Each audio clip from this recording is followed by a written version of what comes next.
Rising above illusions.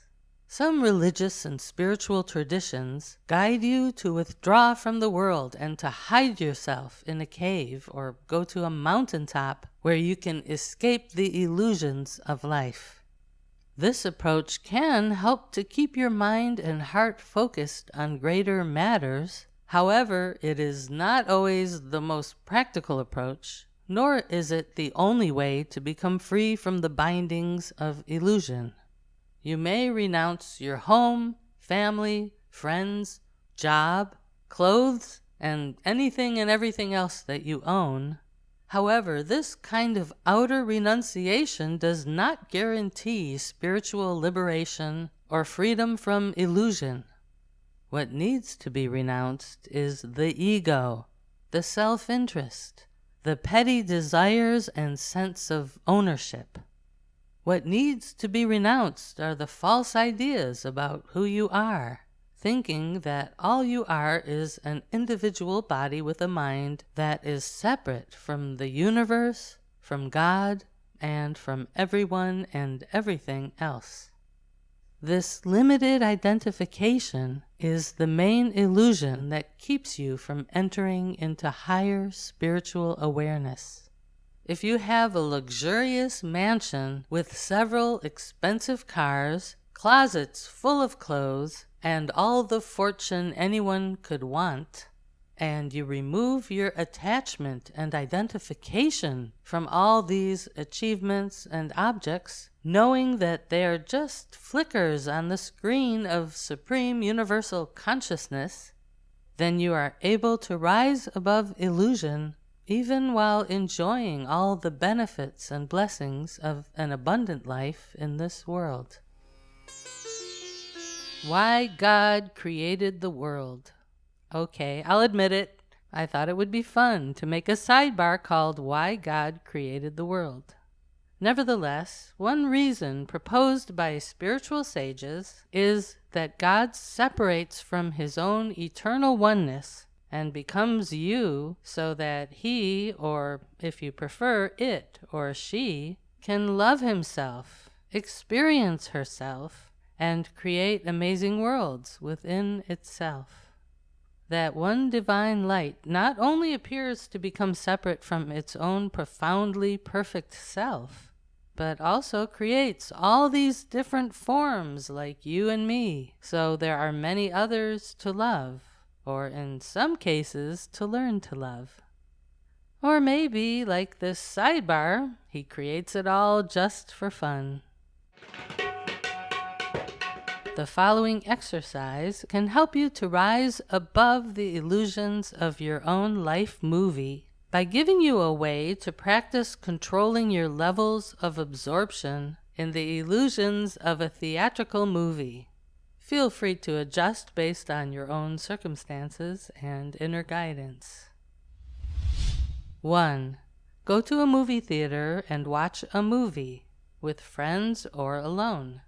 Intense dramas are especially good for this exercise, but any movie will do. 2. Let yourself settle in as the movie begins. You can enjoy your popcorn or soda as you might on any movie occasion. Watch the opening credits and the setup scenes. 3. 10 minutes into the movie, close your eyes and gently pull your conscious awareness away from the story you've been watching. Take the reins of your mind into your conscious control. Instead of just letting go into wherever the movie has been guiding your mind, use the power of your will to become consciously aware of who and where you really are. 4. Take a moment to remember whatever events have just happened in the past hour or so. How you arrived at the theater, any interactions you may have had with your friends or other people, and so on. The idea behind this part of the exercise is to reaffirm who you are in the non-movie reality, even while the movie is playing. 5. Now open your eyes and let your awareness go back to the movie. Sorry if you missed an important clue for the surprise ending, but it's worth the sacrifice to know how to do this. 6. Let yourself become fully absorbed in the movie for 30 or so minutes. A particularly dramatic moment during this part of the film is the best time to go to step 7. 7. Right in the middle of a dramatic moment, pull your attention away from the movie again, but this time look around the theater. See the forms of people sitting in the audience. Listen to the crunching and sipping sounds and people shuffling their feet around. Smell the air in the theater. Take a sip of your drink and let all your senses take root in the reality that you're sitting there in the movie theater. You can do this for a few minutes or however long you'd like. 8. Go back to watching the movie with the goal of enjoying it fully, but at the same time consciously remembering throughout the rest of the movie that you're sitting in a theater watching a movie. To do this step, you have to access 2 different mental viewpoints at the same time.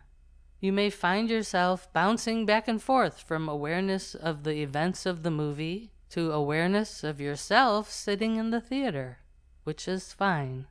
You're exercising your mental muscles of staying in witness consciousness during real or illusory dramatic events.